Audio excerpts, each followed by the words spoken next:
I do remember in my early high school days that my metabolism was so fast that I would not gain any muscle, and I would just was super, super skinny. I would not, I would keep on, I was burned so much fat, and then I wouldn't gain any muscle at all.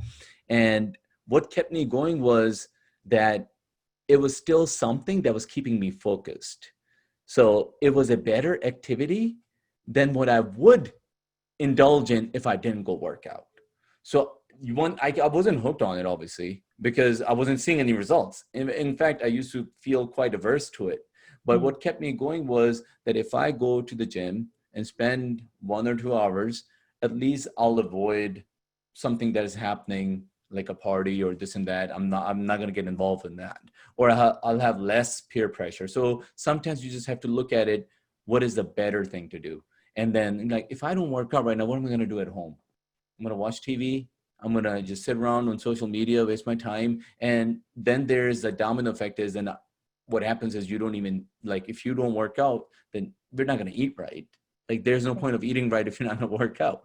And then there's a whole new, there's basically it goes down a rabbit hole, as you can say, that, there's a whole bunch of stuff that happens as an impact of that. But in terms of the struggles of working out, they continue onwards, because even if you do see results, you're going to stop seeing results. You're going to plateau. That happens. We all do. Like, even if you reach like a certain physical level and you're really good at it, however, you're going to plateau sooner or later. You're not going to see results, or you just stay stagnant, which gets really boring. But then what we do, we actually change it up a bit. Change up the routine, change up the workout. Say, for example, that if you're doing something with dumbbells, you'll get into free weights. If you're doing something with free weights, you'll start doing heavy duty bands. Switch it up, because the body does not know what you're hitting it with. Is basically, a muscle is just a muscle. It's going to respond when you do something new. So that is there. Then another aspect, which is really important, I mentioned eating. Workout is not going to give you any results if we're not eating or we're not sleeping well, because the body needs that rest. The body needs that nutrition, and, it's not going to happen. But this process is so gritty that you are supposed to be so focused and disciplined and so persevere that once you go through this process again and again, and you crack the code of how your body is going to react, then guess what's happened? You're blessed with this a stronger mindset as well to apply the same formula in other aspects of life. To me, the most important one aspect of life that I actually was able to apply with working out was with prayer, because the commonalities are insane. There's so many commonalities. Say, for example, with the intention of working out is to actually be grateful to Allah Ta'ala. Prayer, the main purpose of prayer, Allah Ta'ala also says that there are different levels of believers. Some believers just pray out of the fear of Allah Ta'ala. Some believers pray because they don't want to end up in hell. And then some believers just pray because they love Allah Ta'ala. They just want Allah Ta'ala's love. And that is the best of the believers. That is the highest level. So as expressing gratitude, or just getting stronger, or just getting get a better relationship with Allah Ta'ala, that's what the prayers are for. What happens when we are stagnant in feeling, sometimes, and that has happened to all of us, let's just be honest here, that sometimes we're praying, we're not feeling it. I'm not feeling spiritual when I'm praying all the time. What do? We don't quit praying. We just still do it just because it's the commandment of Allah Ta'ala, or our parents told us so, that we have to pray. But if we change up the intensity, or let's say, for example, because workouts, if your workout isn't working for you, maybe you're just devoting 1 hour to it just for the sake of doing 1 hour workout. But if you do a 20 minutes really high intensity interval training, or just increase that intensity, you're going to be done in 15-20 minutes, and you'll soon realize I was wasting my time for 1 hour. I don't need to work out for 1 hour. So if you look at the prayer aspect, you're like, okay, I have to do this prayer. I'm just standing there. But if you're not feeling it, guess what? Crank up the intensity. Wake up for tahajjud and do tahajjud prayer. Do nawafil. Still not feeling it? Maybe fast a bit. do a nafli fast. And then you can actually increase the intensity that way because you're sharpening your spiritual knives. And you're going to apply that to prayer. And what's going to happen is then you're going to start seeing the results. Then you're going to start like feeling emotional in your prayers for the love of Allah Ta'ala, or the tears are going to drop from your eyes just because you have sacrificed something more. You've sacrificed your sleep.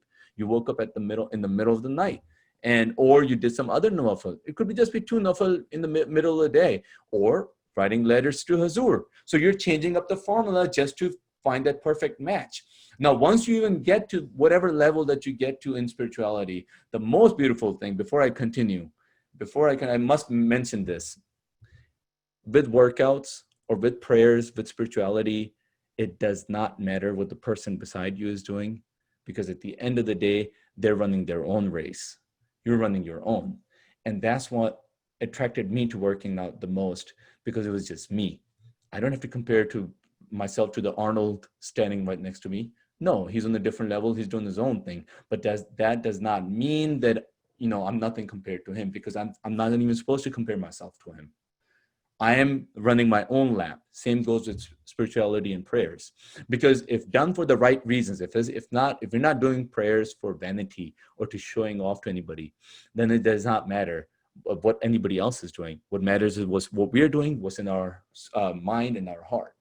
And when we pray and when we crack that code, when we do the extra things, when we start feeling spiritual, when we start feeling our prayers, then there's always a continued level. Then you keep on improving. Then you start figuring out, you know what, maybe I need to sleep on time so that I can wake up early and pray even more nawafil, right? Or maybe let's look at, maybe I need to read the Holy Prophet ﷺ's life more, because you know what, I can learn certain aspects from his life that I can apply in my life, which he said to serve humanity. Or you cannot fulfill the responsibilities or obligations towards Allah Ta'ala without fulfilling your duties to your fellow human being. So if I'm not a good husband, a brother, or a father, what good are my prayers? So then you look at the entire circle of stuff happening around you to simply improve your prayer. So this improvement or this endeavor never ends. And the same thing is workout. The only thing that has stopped me from working out actually for the last 24 and 25 years is injuries. When you get injured, you get injured. And I think those hiccups are there to actually just humble us. And the most growth that I've seen from workouts is when I'm in extreme pain. Both these aspects are part of our lives. The most pain that we feel is when you're working out and you're lifting weights, say, for example. I know you could be running a mile as well or do a marathon. It's painful because sooner or later your bones are going to ache, or if you're lifting or bodybuilding, there's going to be so much lactic acid that's going to build up in your muscle that is going to get extremely painful. You're literally going to just have to scream and just lift the weight up. However, if you can do 2 or 3 more reps, it is proven scientifically with that pain, you're going to see growth. You will grow. Your muscle will respond. But the question is, are we hitting that weight up in that mindset, with that mindset, or in that pain? Now, same thing if you apply with prayers, or the same thing you apply in life. When we go through a difficulty, a trial, or whatever that we're going through in life, a struggle, what are we doing then? Do we give up our prayers? Do we give up all this time that we have spent with Allah Ta'ala? No, that is a time to turn to Allah Ta'ala even more. And then Allah Ta'ala always says that, there's after each hardship or after hardship, there is ease. And then those results that you can see. Now, there's another aspect as well. Working out alone is different, but working out at home is difficult. It's extremely difficult. Even now, I'm like for the last 2-3 months, or even for the unforeseeable future, I see myself working out at home because the gyms are just not going to be the place to go right now. Or I don't know when they'll be open or should be good to go. But the same thing is applicable with prayers. That's why the Holy Prophet ﷺ said to go to the masjid and pray. Because when I go and work out in the gym, my level of workouts is just on a different level. It's just unmatched, because there's so much positive energy and people are working out with me that I'm like, okay, yeah, everybody's on the flow. You go and you work out, let's just do it. You can see that, you can hear the weights dropping. You can see people yelling at the weights and just going at it. Everybody, there's like a group of people, maniacs, just like going at what they love, for what they have passion for, then you get the same people who were absolutely crazy in love of the Holy Prophet ﷺ and Allah Ta'ala, that would pray in that masjid, which was covered in mud. There weren't any fancy carpets. We have beautiful masjid, but they would pray in mud.